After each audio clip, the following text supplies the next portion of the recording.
Até a ciência jura que esse besouro não voa. Mas olha que maravilha.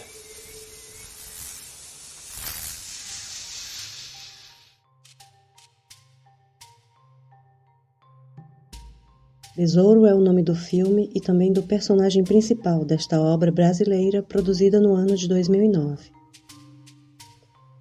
Baseado no livro Feijoada no Paraíso, a saga de Besouro ou Capoeira, de autoria de Marco Carvalho, o filme tem direção de João Daniel Tikomirov e no elenco conta com Ailton Carmo como Besouro, Anderson Santos de Jesus como Quero Quero, Macalé interpretando o Mestre Alípio, além de Jéssica Barbosa como a personagem de Norá, Irandi Santos como Noca de Antônia e Sérgio Laurentino como a entidade Exu. Para as cenas de ação, o coreógrafo chinês Huen Chiu-Ko, que tem em seu currículo filmes como Kill Bill e O Tigre e o Dragão, dá sua contribuição adicionando movimentos de lutas orientais à capoeira brasileira.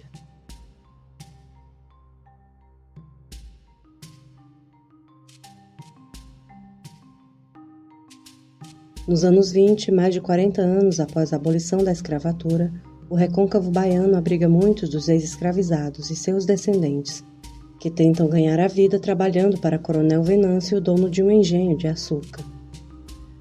Apesar de serem livres, eles ainda sentem na pele os reflexos dos anos de escravidão no Brasil, e algumas práticas de violência e coação por parte dos jagunços e do coronel são frequentes na comunidade. Somente Mestre Alípio, com sua experiência de vida, consegue de certa forma confrontá-los e, por isso, além do respeito da comunidade, ganha também a inimizade dos jagunços, que passam a persegui-lo. Temendo pela vida do mestre, o grupo de capoeiristas treinados por ele desde criança, entre os quais estão Besouro e Quero Quero, tomam para si a missão de protegê-lo. Como um dos melhores capoeiristas da comunidade, Besouro se torna vaidoso e descuida de sua missão, deixando o mestre desprotegido e nas mãos dos jagunços, que acabam conseguindo matá-lo. Com uma enorme culpa, Besouro se isola dos demais membros do grupo e acaba sendo confrontado por Exu. A entidade o coloca de frente com seus defeitos e erros, e em um encontro com o espírito de Mestre Alípio, ele recebe a missão de proteger os seus. Besouro passa a boicotar o engenho do coronel, sempre às escondidas, sumindo das vistas dos jagunços como se conseguisse voar. Neste meio tempo, somente Dinorá, a namorada de Quero Quero, mantém contato com ele. Os dois acabam se apaixonando e Quero Quero, que ainda não havia perdoado Besouro pela morte de Mestre Alípio, declara guerra ao ex-amigo. Em uma noite de bebedeira, ele mata um dos mais fiéis jagunços do coronel e faz parecer com que a morte seja obra de Besouro. Além disso, ele entrega que a única arma capaz de atingi-lo é a faca de Ticum, pois Besouro tem um corpo fechado. Junto com seus homens, o coronel sai à caça de Besouro, que vai matando quase todos somente com golpes de capoeira. Mas ele acaba sendo atingido fatalmente pela faca de Ticum, que estava na mão do coronel. Besouro encontra Mestre Alípio no outro plano, e ele o ensina que a morte não existe para os que são verdadeiramente livres.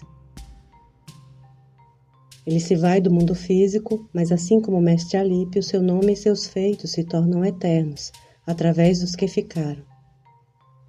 No final, o pequeno filho de Besouro e de Norá é iniciado na arte da capoeira e escolhe o mesmo nome do pai, mostrando que sua luta continuará através dos seus descendentes.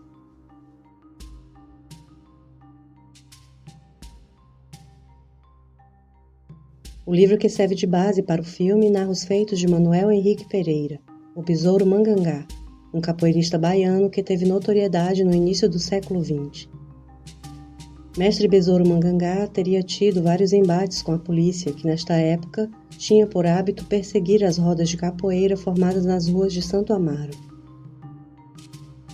A origem da capoeira brasileira ainda é fruto de discussão entre os pesquisadores, sobretudo devido à escassez de documentação escrita sobre ela. Alguns acreditam que ela já existia na África como uma expressão artística de dança e que, ao ser trazida para cá pelos escravizados, acabou se transformando em luta como meio de resistência.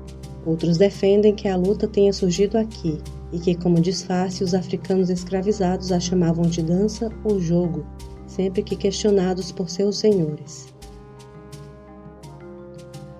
O fato é que, devido a seu uso como resistência ao cativeiro e durante as fugas, sua prática era bastante coibida no período colonial, tendo inclusive a aplicação de castigos físicos àqueles que fossem pegos em rodas de capoeira.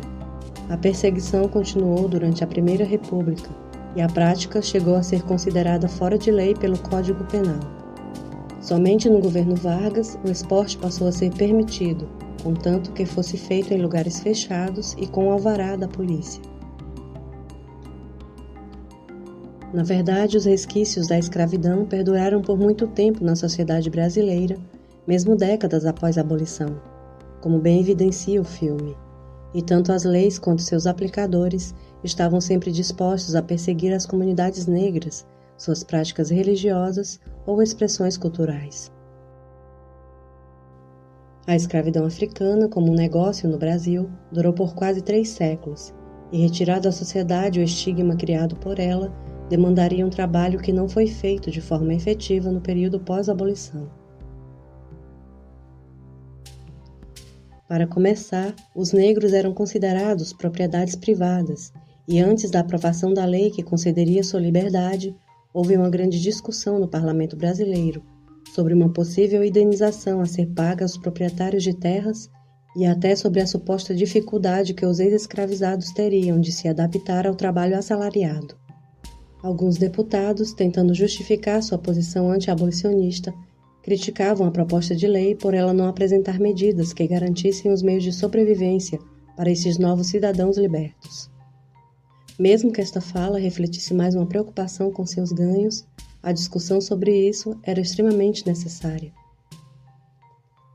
Mas a pressão externa e interna para dissociar de vez o Brasil da escravidão resultou em um processo de queima de arquivo promovido por autoridades brasileiras. E a população negra liberta logo se veria às margens da sociedade, substituídas nas lavouras por trabalhadores assalariados vindos da Europa e da Ásia. Já no final do século XIX e início do século XX, as teorias raciais vigentes na Europa e nos Estados Unidos foram importadas para cá, passando a servir de embasamento para uma política de embranquecimento, promovida pelo próprio governo do Brasil. Esta política serviu para estigmatizar ainda mais a população negra, que sem oportunidades iguais passou a se sujeitar ao trabalho por troca de comida e casa, ou por salários muito menores que o dos trabalhadores brancos.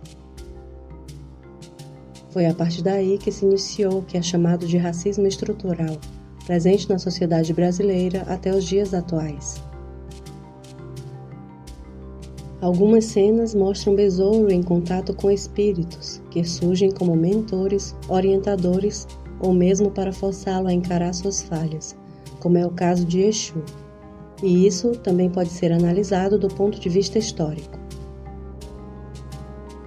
Ao chegar no Brasil, saídos forçados de seu continente e separados de suas famílias tribais, muitos africanos escravizados buscaram por meio da religiosidade refazer os laços perdidos durante o período do cativeiro. Os que vieram das regiões islamizadas uniram-se aqui através de sua crença em Alá e criaram redes de contatos que os permitissem manter suas tradições. Os que se converteram ao catolicismo uniram-se através das Irmandades Negras, e os que cultuavam diferentes deuses e entidades africanas se uniram através do candomblé. O candomblé surgiu no Brasil no século XIX, com a junção das crenças dos povos cujas sociedades na África reverenciavam os orixás, os voduns e os inquices. Estas eram divindades ancestrais com poderes ligados a elementos da natureza, como as pedras, as águas e os animais. Para eles, Exu era considerado um mensageiro e guardião dos templos, transitando entre o mundo espiritual e o material.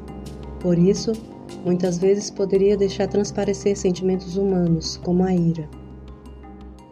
Assim como a capoeira, o candomblé também chegou a ser bastante perseguido, mesmo no pós-abolição. Contudo, resistiu e atualmente é declarada a religião de 0,3% da população brasileira, tendo adeptos em outros países da América Latina e também da Europa. A crença na imortalidade e na ancestralidade, quando as ideias de um povo sobrevivem através de seus descendentes. Este é um filme cheio de simbolismos e elementos da cultura africana, forte o suficiente a ponto de resistir e chegar até os dias atuais.